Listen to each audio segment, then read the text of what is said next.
अच्छा ये बताइए, जो मेरे दो क्विक आखिरी सवाल है। पहला तो ये कि ये कहा जाता है कि 400 पार अगर मोदी ले आएगा तो फिर विपक्ष क्या करेगा? विपक्ष एक मजबूत स्थिति में होगा तभी तो लोकतंत्र चल पाएगा। आप क्यों चाहते हैं कि सब आप ही के पास आ जाए? मैं चाहता हूं कि विपक्ष मजबूत बने, मैं इसी के लिए मेहनत कर रहा हूं। लेकिन मजबूती का मतलब ये नहीं कि हाउस न चलने दे, हुड़दंग करे, अनडेमोक्रेटिक वे में काम करे।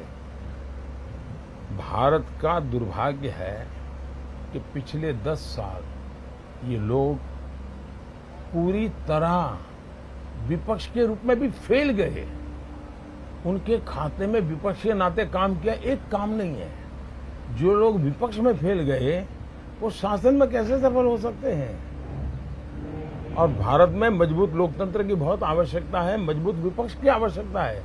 और इसलिए शरद पवार ने एक अच्छा सुझाव दिया है और मैं उसका स्वागत करता हूं। उन्होंने सुझाव दिया है कि सभी छोटी पार्टियों ने कांग्रेस में मर्ज कर देना चाहिए। कांग्रेस में मर्ज करना नहीं करना, कहां करना, वो मेरा विषय नहीं है।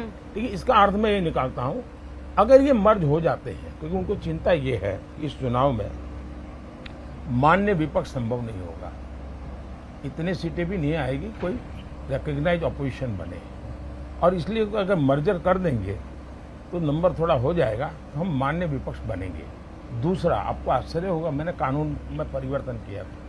हमारे यहाँ बहुत सी योजना ऐसी है, बहुत सी कमेटियाँ ऐसी है जिसमें लीडर ऑफ अपोजिशन बैठ सकता है और बड़े महत्वपूर्ण निर्णय होते हैं। तो मैंने कानूनी परिवर्तन किया कि भाई लीडर ऑफ अपोजिशन है ही नहीं, क्योंकि 2014 से 19 तो उनके पास सीटें नहीं थी। मैंने कहा लार्जेस्ट पार्टी का लीडर उसको बिठाओ। मैं इतना डेमोक्रेट हूँ, वरना मैं नहीं बिठाता, मुझे कोई जरूरत नहीं थी, लेकिन फिर भी मैंने किया है। मुझे पता है वक्त की कमी है, लेकिन पिछली बार जब मैंने आपका इंटरव्यू लिया था और बहुत से लोग हैं जिन्होंने इस सवाल पर बहुत खिल्लियां उड़ाई थी, लेकिन वो सवाल मैंने इसलिए पूछा था कि खेत में गन्ना काट रही एक औरत ने मुझसे ये कहा था। और आज फिर मैं वो सवाल आपसे पूछूंगी। 5 साल पहले मैंने आपसे कहा था आप थकते क्यों नहीं हैं? आज 5 साल बीत जाने के बाद आप ज्यादा एनर्जेटिक मुझे लग रहे हैं, ज्यादा आपने रैलियां की है, ज्यादा आप काम कर रहे हैं। आप वाकई थकते क्यों नहीं हैं? पहले जब तक माँ जिंदा थी मुझे लगता था कि शायद बायोलॉजिकली मुझे जन्म दिया गया है।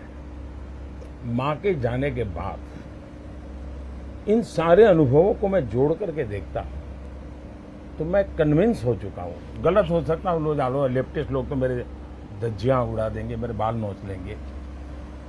मैं कन्विंस हो चुका हूं कि परमात्मा ने मुझे भेजा है। ये ऊर्जा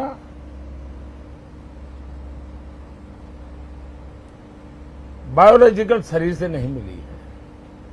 ये ऊर्जा ईश्वर ने मुझसे कुछ काम लेना है, इसलिए मुझे विधा भी दी है, इसलिए मुझे सामर्थ्य भी दिया है, इसलिए मुझे नेक दिली भी दी है और प्रेरणा भी वही दे रहा है, पुरुषार्थ करने का सामर्थ्य भी दे रहा है।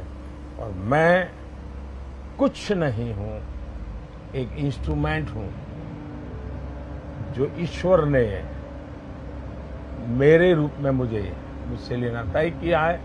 और इसलिए मैं जब भी कुछ करता हूं तो मैं मानता हूं शायद ईश्वर मुझसे करवाना चाहता है, क्या परिणाम होगा चिंता छोड़ो। मैं सिर्फ ईश्वर को समर्पित हूं।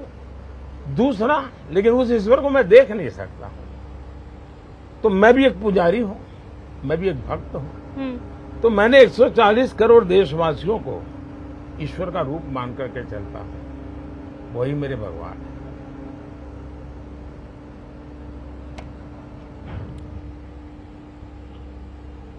आप भगवान के बीच में हैं और भगवान आपके साथ है, माँ आप में समाई हुई है। आपको खूब सारी शुभकामनाएं। बहुत बहुत धन्यवाद। 4 जून को फिर हो सकता है आपसे मुलाकात हो। ख्याल रखिएगा। धन्यवाद जी, थैंक यू।